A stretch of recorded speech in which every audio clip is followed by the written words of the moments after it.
Today, Monday. Oh, oh, wow, Power's in the house. Welcome, Power. This is great to have you here. This past weekend, this past week, I was reading the book by Dr. Benjamin Hardy, and the book is called The Gap and the Gain. Amazing book. Like, I'm a huge fan of Dr. Benjamin Hardy's writings. I became so, I'm not going to say the word is obsessed, but I enjoy so much his works that everything that he releases, I buy because it's great substance and really helps to think and challenge the way that we think. It's like very challenging. So I like that. Last Monday, it was a national holiday. And yes, I wasn't here because I was taking some care of myself and spending some time by myself, just to regrouping, thinking, that soul searching, which is sometimes very important and very, very good. I'm just going to make sure that I make the adjustments here because I can watch both screens as we talk and chat. But today, I want to talk about The Gap in the Gain. That's the book that Dr. Benjamin Hardy wrote. And again, as I was reading the book, I made my notes, and I want to start saying a few things. So the highlights, and this is one of the things that I do. Julie's in the house. Good morning, Julie. Welcome. Galit is in the house. Welcome, Galit. I want to just make sure that I got the right router. You're connected. No. So I might have some glitches on the internet, but too late now to change. Let's go. Let's try this way. Now, when I'm reading the books, I get my pen, I get my highlighter, and I make the notes, and I always try to get a perspective. What are the highlights? What are the key message on the book? What are the things that, like the key points? And there's a call to action. And what are the questions that I ask myself based on the book to challenge myself? And this is an exchange that I want to have with you guys today. The whole concept of the book, The Gap and the Gain, introduces the idea that the gap is the distance between where you are and where you want to be. And when you're in that gap, often leads us to feeling of dissatisfaction. Conversely, the gain is the progress we make when we are living where you started, and gives the sense of accomplishment and happiness. Again, the gap, oh my goodness, is that distance. I'm here today and this is where I want to go, and I don't see the progress, or I feel stuck, and you have that sense, it brings the satisfaction. And this is like, wow, that's exactly how I feel at times. Often people ask me, Sandro, when is going to be enough? And the reality is, for me, I have more than enough. When I think with the perspective of the gap and the gain, and I try to not focus on the gap, which very often the gap is when you also focus on the lack, right? Oh my goodness, I planned 5 years ago to be a certain place today and I'm not there, or a year ago, whatever it is, 6 months ago, and now that I am at the place where I am, and I look back and I look through my journal and I look through my notes and all these plans that I've made, and things are not happening the way that I expected. And then, yes, I feel frustrated. I feel disconnected. I have this feeling of dissatisfaction. However, when I flip the coin, and okay, what is the gain? Where I am today and where I was. Now, this is a concept that I discussed before, that when we shift the perspective, where I was years ago, and that was my ceiling, now that's my ground.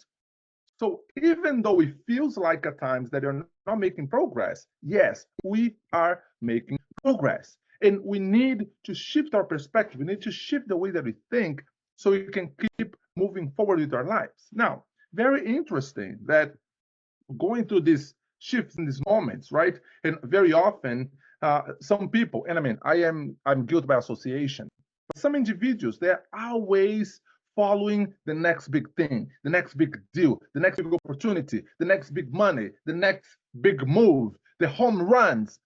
And it never ends because we can never be fully satisfied if we are not looking within And for a lot of individuals, at times they describe, oh, I believe in a force, I believe in someone that is a bigger force above us. I call God, right? Like, and everybody calls different things. For me, I call God. And for me, it was like, okay, doing that deep down inside, like soul searching to find what are the reasons why I keep always focused on the gap, focused on the lack. I keep focused on the things that I haven't accomplished. And then with that comes that feeling of dissatisfaction, and I not.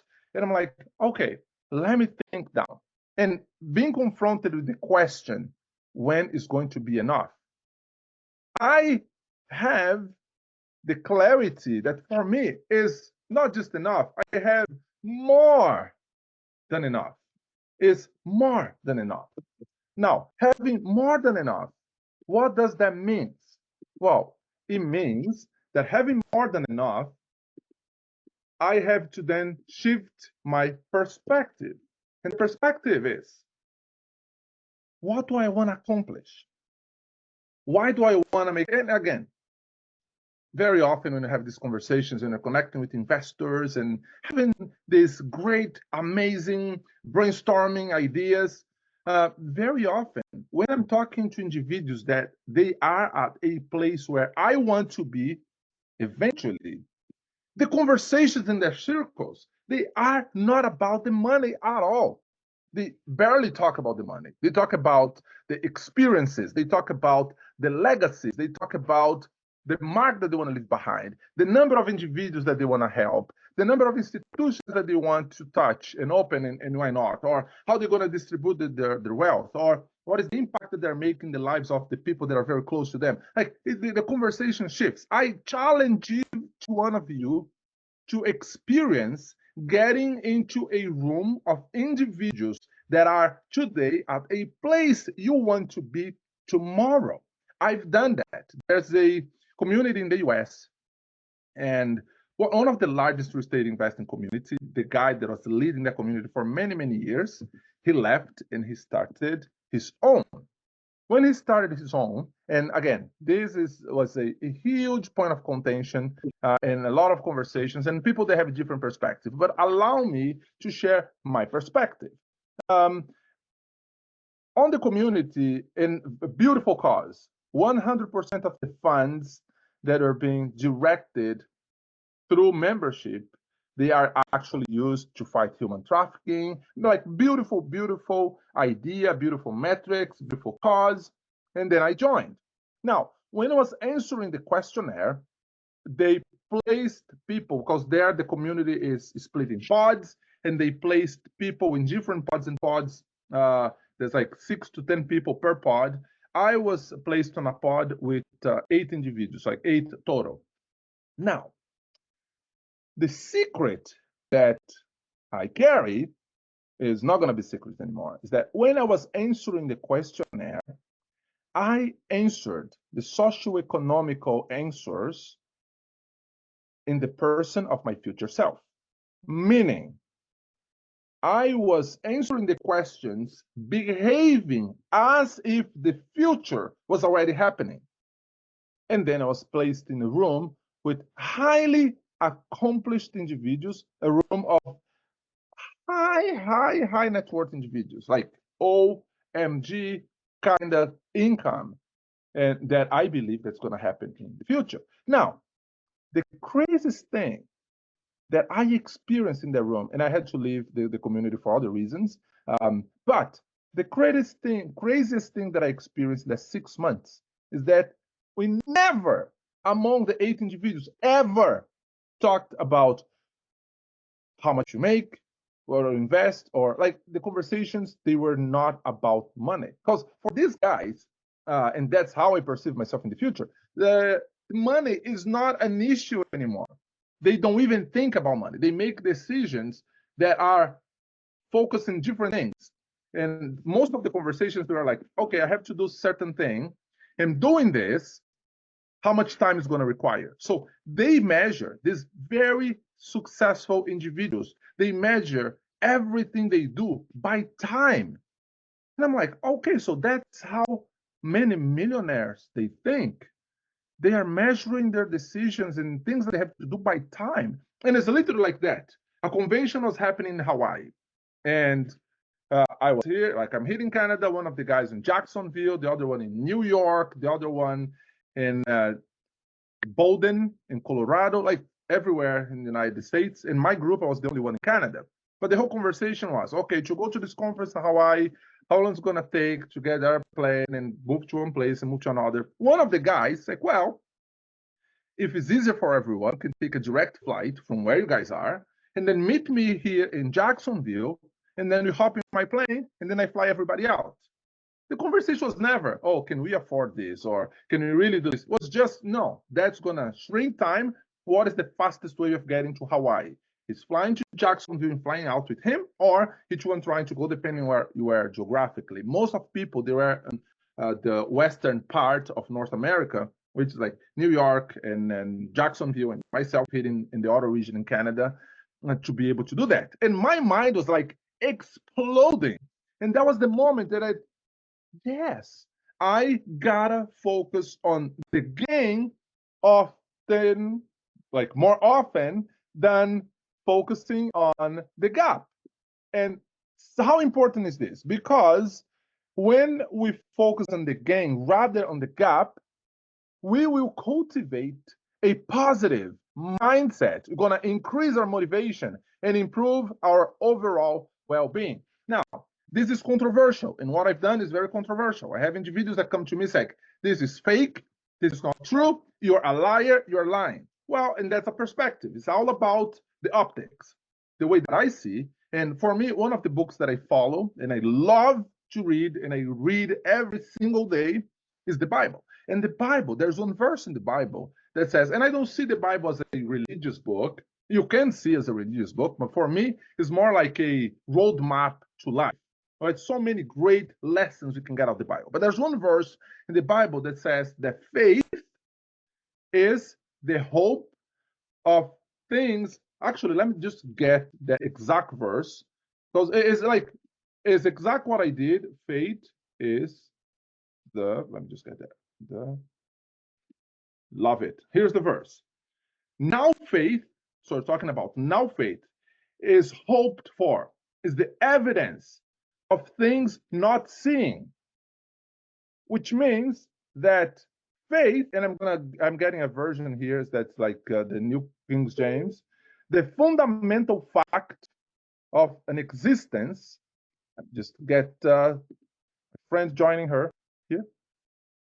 Is the firm foundation under everything that makes life worth living.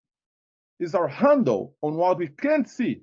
The act of faith is what distinguished our ancestors, set them above the crowd. By faith, we see the world called into existence by God's words, which means that if I have the now faith, I'm basically believing something that I don't see it.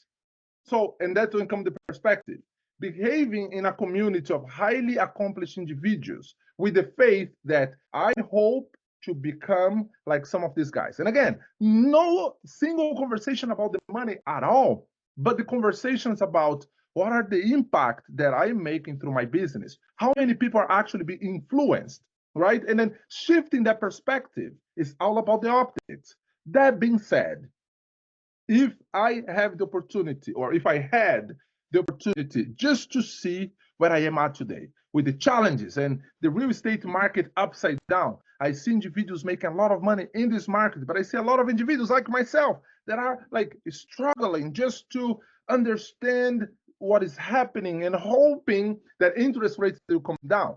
Now, this is something that is completely beyond my control. I don't know how they will actually make a decision to drop the interest rates again. I have no idea when that's going to happen. But I hope that's going to happen. So some of the properties that I have, I'm holding on to them, hoping that the interest rates will come down, and I'll be able to regroup, I'll be able to restructure the deal, and then save the deal. But some properties, I am having to make a very hard decision to offload from my portfolio at a major loss so I can continue to work, focus on the other ones that need to be saved, right? But then this is nothing to do with all this now faith. That would be irresponsible of me just sitting back and say, well, something's going to happen and a major force will change things. But instead, focusing on the gap and on the problem, I'm focusing on, again, how did I get here?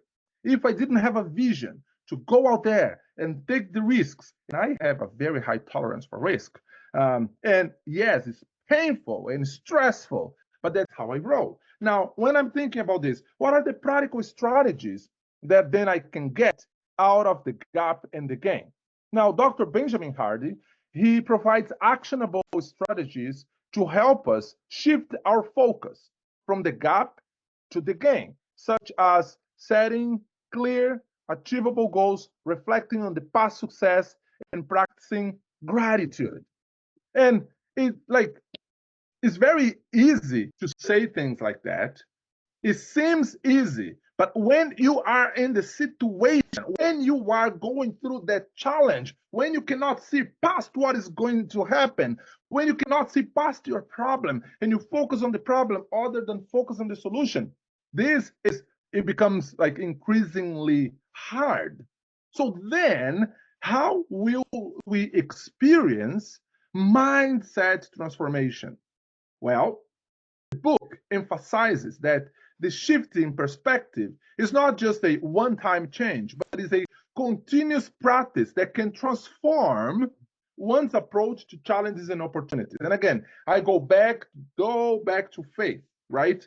And I know individuals that they have no faith in anything, like they don't believe in anything, absolutely nothing. Very practical, very pragmatic, and I admire how they go through life without having that hope, without having that belief system. Because for me, personally speaking, is fundamental. And then going through that mind shift when things are good is much easier. But going through the mind shift when things are extremely challenging, that's when I like, whoa, I gotta keep moving and keep making decisions that can go one way or the other. And then I start considering the possible outcomes, the positive ones, and I also start considering the terrible possible outcomes. And you get into this spiral in the mind, and it's a battle. And I believe that our minds are the battlefield where I'm scrambling and feels like I'm grasping on straws and like, how I'm going to get out of this. And then it's that hope that I look back and I count my blessings, or that in the different words, let's look to things that I've done so far and got me here. And then these things that got me here, they actually are propelling to the success. Many times, many times, I feel like just quitting. It's much easier. The way out. Let me avoid the pain and just shift my perspective. But then the mindset shift, the mindset transformation is not avoiding the pain. And I heard somebody saying last week, pain is inevitable. It's part of the growth. It's part of life. It's inevitable. But suffering is optional. And how interesting is that? That if I am focused on the problem other than the solutions, I am hovering that suffering. But when I start shifting the way that I see things, when I start hoping for the things that I don't see, when I start hoping for the things that I know they are there in the future waiting for me, and that propels, and I say, okay, pain, come on. And I face pain head on. Let's go, Mrs. Pain. I am here for you, because you know what's going to happen? It's actually, this is my experience, right? And I'm talking about my experience. As I embrace the pain of many challenges I'm facing in my life, and I face head on, some days I feel like crying, and I cry. Before I would just like try to hold up and no, I'm not going to cry. No, cry out and bawl your eyes out. Cleanse it, right? Cleanse us in the inside, provides healing. That's for me in my experience. And then next time that I either see somebody going through a similar challenge, or if I see myself going through a similar set of pain, and I dealt with that pain, and I embraced that pain. It's like, already been there. I know how to deal with this, or this challenge, or this difficulty. It's like, no, it's a challenge, it's hard, but I know how to solve. So are we ready to become problem solvers? If the answer is yes, it's very interesting that we pray. I pray, oh, I want a wisdom. Please give me wisdom. And when I'm praying, right? I'm saying, God, I want to have wisdom and I want to have endurance. Well, what is going to happen? Like, you are going to be presented with a lot of challenges. So then you can practice that thing that you're praying for. So then you'll learn how to deal with that. And it's like playing video games, right? Now you're going to the next level. Now, talking about the highlights, right? And real life examples. The book talks so many different examples in the gap in the game. And one of the great examples that I was going through when I was reading is like applying principles. And you think about kids going through school. And I have a 9-year-old and I have a 5-year-old. And every day I ask, what did you learn today? And they turn to me, I don't remember. Well, think about something. I don't know. Did you have fun? Yes. What did you do? And they, oh, I play basketball, or I play soccer, or I play baseball, or I run in the park and I fell. I'm like, okay.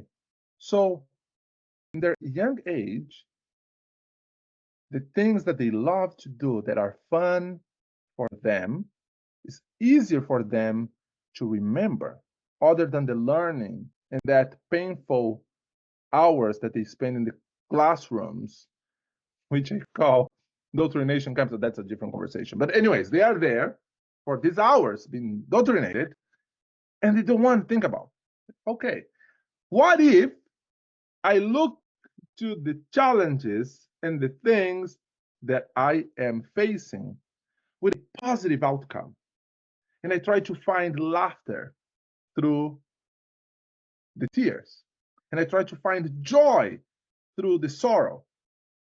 Sandro, is that even possible? Well, yes, it is possible. Not easy, but it's possible. Last week, I had a great opportunity to meet a small group of professionals and a small group of investors. And it was with Steve Cody, and that was like we booked the venue weeks ago. And I'm going through some personal challenges in my personal life that are very painful. So here I am getting ready to go to the event, and I'm like, I don't know if I'm going. But you know what? I made a commitment to myself first, not about the people, it's about myself, right? That selfish moment. And I don't feel like going. But then I thought and thought and thought. It's like, well, I'm going to go. I changed, got into the car, drove all the way to Ottawa. And I'm sitting in the parking lot because I agreed with Steve to get to the venue earlier so we could chat and talk, just talking about the dynamics of what's going to happen. And I was sitting in the parking lot, like the in-ground garage, and I was sitting in the garage for 47 minutes, bawling my eyes out, having that anxiety. And I was like, like the ugly cry. I'm gonna go to my because it was ugly. And I looked myself in the mirror, like, you don't look good, sir. And I have that moment. And then it was just like in that desperation and trying to decide, am I getting out of the car? I'm going to go there. My eyes, they are swollen and I don't feel it. I don't feel it. And then out of the blue, a friend of mine from Toronto called me. Hey, dude, what's up? It's like, man, I'm here having a mental breakdown. And, but where are you? Your voice doesn't sound great. It's like, I'm in the parking lot of the event that I'm a co-host. It's like, dude, think about this. What your future Sandro would be saying about today. And I'm like, well, Sandro in the future will be saying, I got here because in 2024, that Wednesday, that I was sitting in the parking lot bawling. I didn't quit. I didn't give up. Say, exactly. You are not a quitter. Just get out of the car, go up there, go in the bathroom, wash your face, breathe, and just think about what you just said. Like, okay, I can do that. So I did it, and I went to the event. The event was a success, phenomenal conversations, great experiences, many business opportunities coming out of that meeting. Like, it was an amazing evening. The food was delicious. And there's not a single person in the room that would believe me that few minutes earlier, I was in the parking lot, ready to get out because I couldn't control my cry, right? Now, yes, having that perspective that brings hope and happiness and having that shift on the perspective is one thing that I also want to challenge. And that's when you start placing systems in place and then systems in place and following already systems that exist. Why do I want to reinvent the wheel? Now, I can improve the wheel and say, wow, but people didn't invent the wheel. Well, true, but when I think, as of right now, as I'm talking to you, I'm thinking about individuals that are making a massive change in the marketplace or in their communities and why not. Many of them, they take concepts that already exist and they challenge the status quo, right? And that's the one thing that I'm looking at. It's like, I will keep focused on the progress. I'm going to avoid comparison. That's a trap. Focus on your own journey and progress rather than comparing yourself to others. Comparison often leads to the gap mindset instead of the gain mindset. And then try to have that continuous improvement. Adopt a mindset of continuous improvement, recognizing that growth is a journey and each step forward is valuable. Set realistic goals. Break down the larger goals into smaller goals, achievable milestones. Celebrate each small victory to maintain the positive attitude. A positive altitude. Oh my goodness, not altitude. Positive outlook, a positive attitude, a positive mindset. Other than saying, I'm giving up, right? The negative one. Why not say, I'm going to try again? Instead of saying, and again, I'm preaching to the choir. So this is like I'm preaching to you, Sandro. Right now, okay? Instead of saying, well, I can control, therefore I'm just going to accept it. And I'm talking about, for example, what is happening in the real estate market is highly impacting my business. I left a career in the HVAC to pursue the career as a real estate investor in business. And I'm making hard decisions these days, right? They are necessary. But instead of accepting the fate of, oh, this is it, I failed. No, I'm learning this. Like, this has been a great learning experience. So I know what I will do and what I'm not going to do when I am facing this challenge again, or when somebody that knows less than I know now will come to me with the problem. It's like, easy peasy, I got you. Because these are the things that I've done to overcome. By the way, when you talk about this, right, there are also so many different conversations. I'm a part of a community of investors, and they are from Western Canada. Great conversation in the group as well. And I went to one of their seminars. I learned how to do some very creative stuff in real estate through the mentors of that group. And one of them, because right now I'm part of different real estate communities, right? And I'm constantly investing myself and learning and trying to improve. How can I become a better investor? How can I become a better person? How can I actually have a position in life that will recognize when I fail and I acknowledge and take responsibilities for the things that I've done wrong so I can learn from these things and I can keep improving and moving forward? Well, that being said, one of the guys in the group, they came and started making some comments about another community. And these guys, they're scammers and they don't know anything. Is it possible? One of his questions. Is it possible to somebody that just started investing in real estate 6 months ago, now becoming a coach and blah, blah, blah, blah, and blasting, right? Now, I don't get into that conversations. I read, I understand, I think about, and I do my personal soul searching. But I was thinking about that because I am somebody that don't have many years as a real estate investor. As a matter of fact, I started investing professionally in 2020. Actually, started my course in 2020, and then I graduated 1 year later, and then I became a coach in one of these communities. But for me, yes, there are so many things that I don't know. There are so many things that I need to learn. But one thing I know is that the things that I'm learning and I'm applying, I can already talk to somebody and get somebody to the hand that are 1, 2, 3, 4, 5 steps behind me.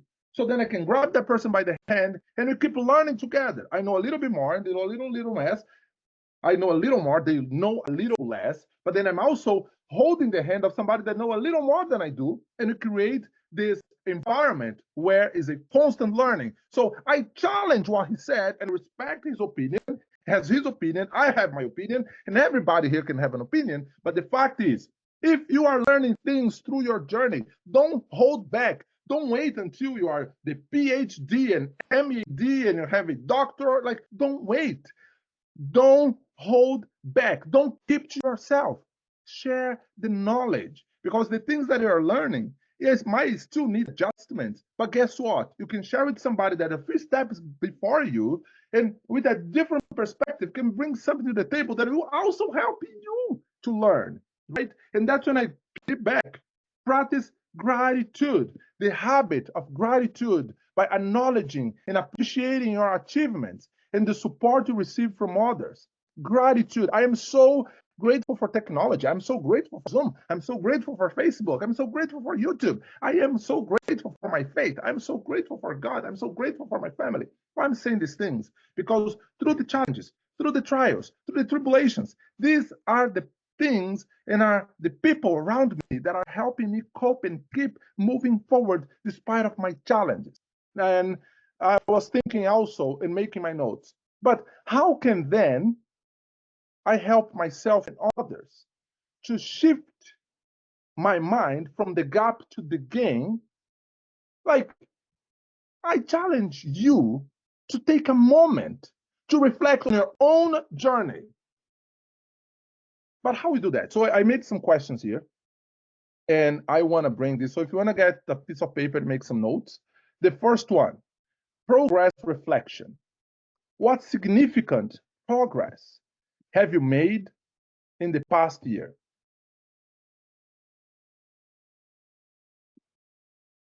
Significant progress I've made in the past year. Many of them, but one of them, and I would say more recently, was being confronted with a reality that I was ignoring to acknowledge and have the humility to admit the things that I did or didn't do and propose to myself change. And one of them, which for me is one of the most significant progress, I lost 45 pounds in a span of 6 months.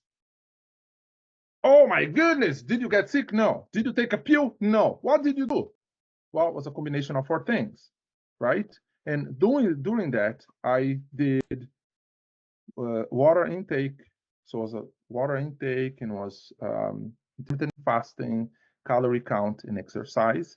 And now that I reached the milestone, the challenge for me now is to maintain. How do I do it? But that was significant progress. I was acknowledging, I went to Colorado with my siblings. It was an amazing trip that we had.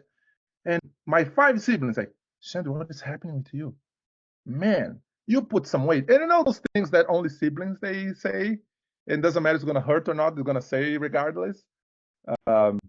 So for you that have siblings, my siblings are like that. They just say it, and we say that to each other. Like sometimes it hurts. They're like, yeah, I'm saying because it hurts. And I came home, it's like, oh my goodness, I actually put a lot of weight. That was the first time that I crossed the 250 pounds mark, and I'm at 6.1, so it didn't look like, I mean, for people that know me, it's like, yeah, you'll be round. But I put that in my mind and acknowledging I should eat better. I should exercise. I should control the calories. And I put that in my mind. It's like, I will do it. Like, no, that's not possible. And I did it. Significant progress.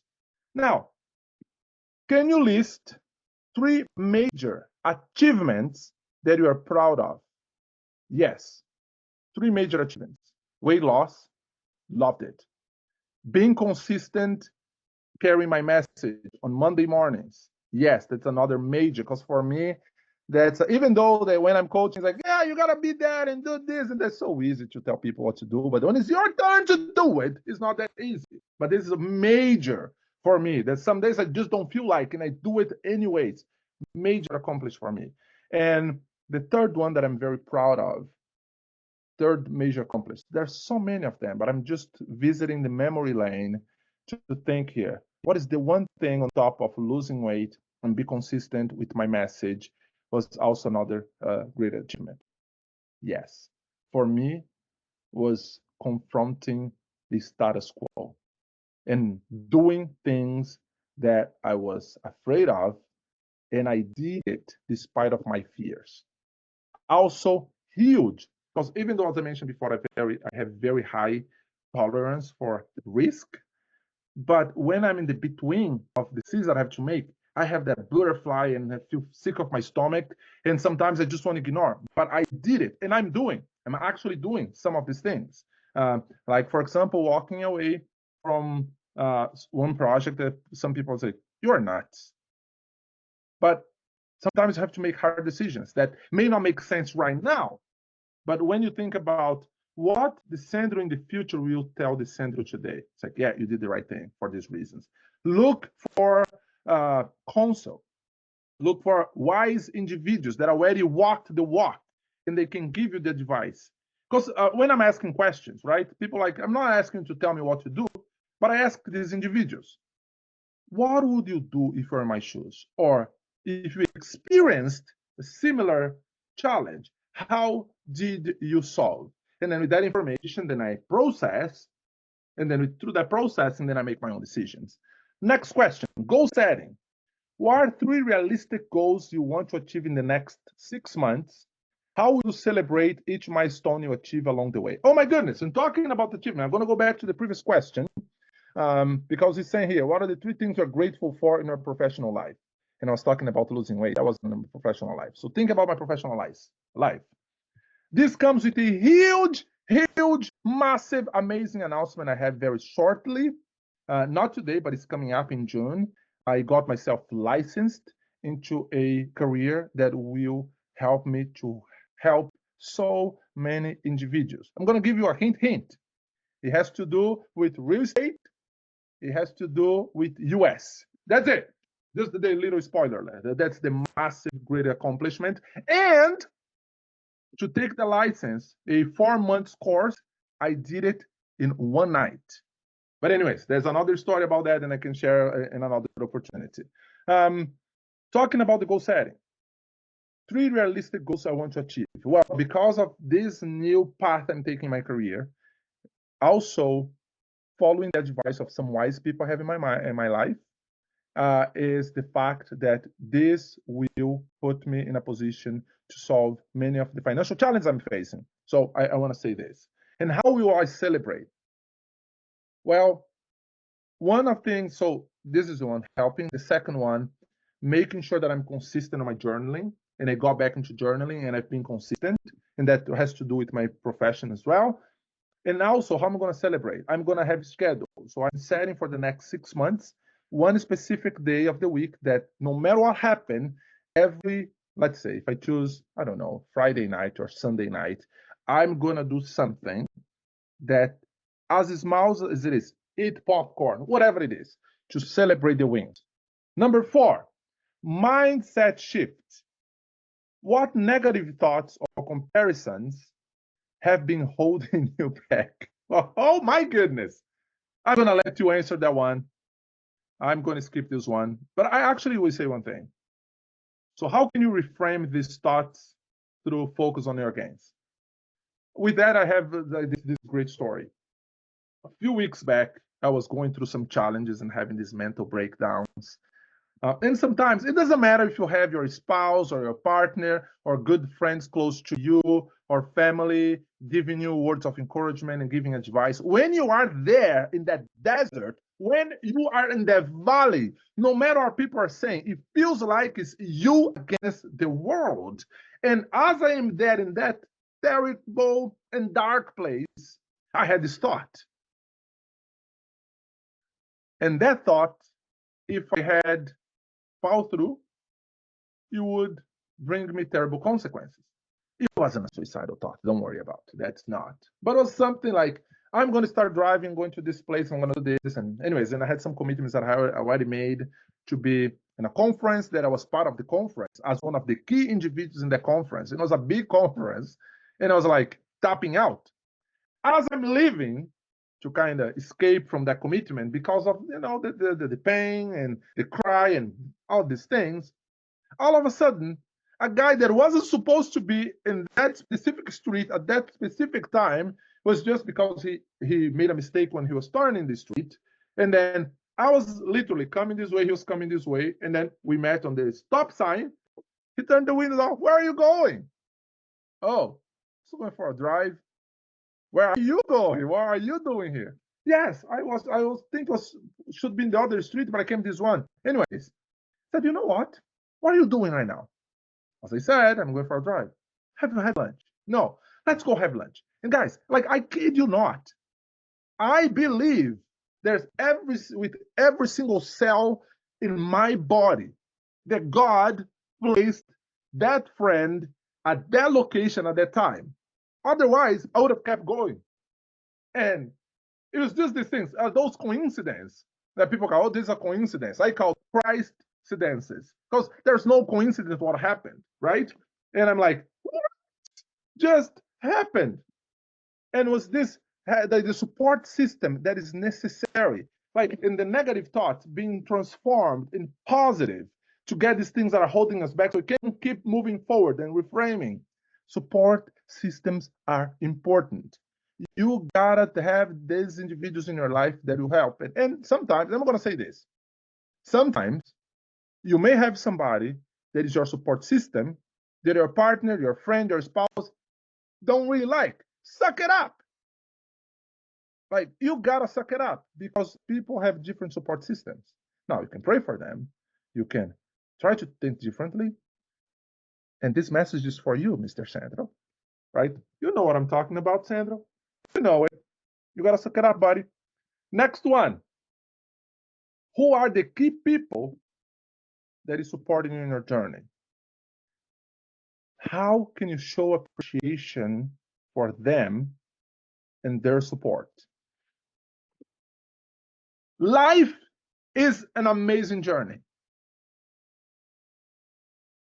It has so many challenges. And I am also learning throughout this process to appreciate the little things, like going one day with my boys and spending 1 hour and a half by the river because they want to fish and they want to throw rocks in the water.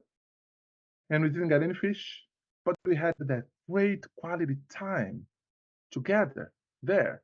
And like, wow, I'm not going to get this day back. I'm going to have other great days, but this one is like we had that small moment and a small video and Charlie just so joyful and he got something he thought was a fish, but it was actually a piece of metal. And he was so happy because he fished a piece of metal in a river, right? Like those little things, appreciating the moment. And as you appreciate the moment and you think about the future with a reflection of the past, the things that are out of your control, they are out of your control already. There's nothing you can do about it. But things that are in your control, that's your attitude, your positive attitude, the way that you think, like go in front of the mirror and breathe and give words of encouragement to yourself. Don't expect your happiness to come from somebody else, but you gotta find it within. When you have those crazy thoughts that the devil is hitting your mind, feeding your mind, or whatever you want to call it, right? And just feeding those negative thoughts, like shut down that voice and focus on positive. If you cannot find a positive, grab the freaking phone, give me a call. And we'll cry together, we'll laugh together, we're gonna give a kick on each other's butt together, and we move past that. Let's focus on the gain and stop thinking about the gap. Now, again, Sandro, this is how beautiful. You make it sound so easy. It is not easy at all. As a matter of fact, painful, but embrace it. And as you're embracing that pain, try to find joy and peace. There's one of the greatest passages that I like in the Bible that they tell the story that the guys, they're moving from one side of the river to the other side, and they're in a boat. And then Jesus was there, but Jesus was sleeping, and the storm was happening. And so there's a beautiful story. But the moral of the story, that something that was actually yesterday when I was at the church in the ministry was saying, was that why the storm was like, these are experienced fishermen freaking out. They're like, we are going to die. It's a storm. We are going to die. Oh, but where is the guy, the miracle one? Oh, he's sleeping. Like, dude, wake up, Mr. Jesus. Why are you sleeping? Like, why? Now, I don't want to get into why, but the one thing that on the message that grabbed my attention yesterday was like, he was in the storm, and the storm was happening on the outside, but he was sleeping because he found peace in the inside. And I want to use that to finalize our reflection today, saying this: no matter how crazy, difficult, and chaotic the circumstances might be right now, if things that are happening that are out of your control, and you cannot control interest rates, you cannot control the approval of the bank, you cannot control the property being sold or not, you cannot control your investors calling you because they want their money back, you cannot control those things. But if you can find that peace, that the storm shall pass and we are going to be okay, you will focus more on the gap. Sorry, not the gap. No. You will stop focusing on the gap to focus on the gain. Great book, highly recommended. I really hope that these reflections throughout my readings, they empower you and they challenge you and they inspire you to keep moving. And actually, I'm saying this, it just comes to my mind that one of the amazing people that came to the event last week, phenomenal entrepreneur, just came from Europe. She was doing a tour in Europe. She is like a landscape artist. And we had a quick conversation. And I want to connect with her at some point this week because it's also shifting the perspective that if we focus on the value of what you're offering, like create an offer that is so ridiculous, go for it stupid, and create an offer that's so ridiculous that people will laugh at you. But hey, if you repeat the offer 100 times, 1,000 times, 10,000 times, you get one person that say yes to your offer. Then you get two person. Then now you have 5 people. And all of a sudden, oh my goodness, I can't believe. Believe in yourself. Believe that you have somebody that I call God that is seeing the bigger picture that we can't. And keep moving. Focus on the good other than the bad and the ugly. And we are going to be fine. So guys, I would love to hear your perspective about our conversation today. Please send me a message here on Facebook or Instagram or on YouTube or on my cell phone or whatever. Just let's communicate. And I would love to hear your perspective and your feedback. Stay blessed by the best and have an amazing week. I see you next Monday at 7 a.m. right here. Same link, same channel.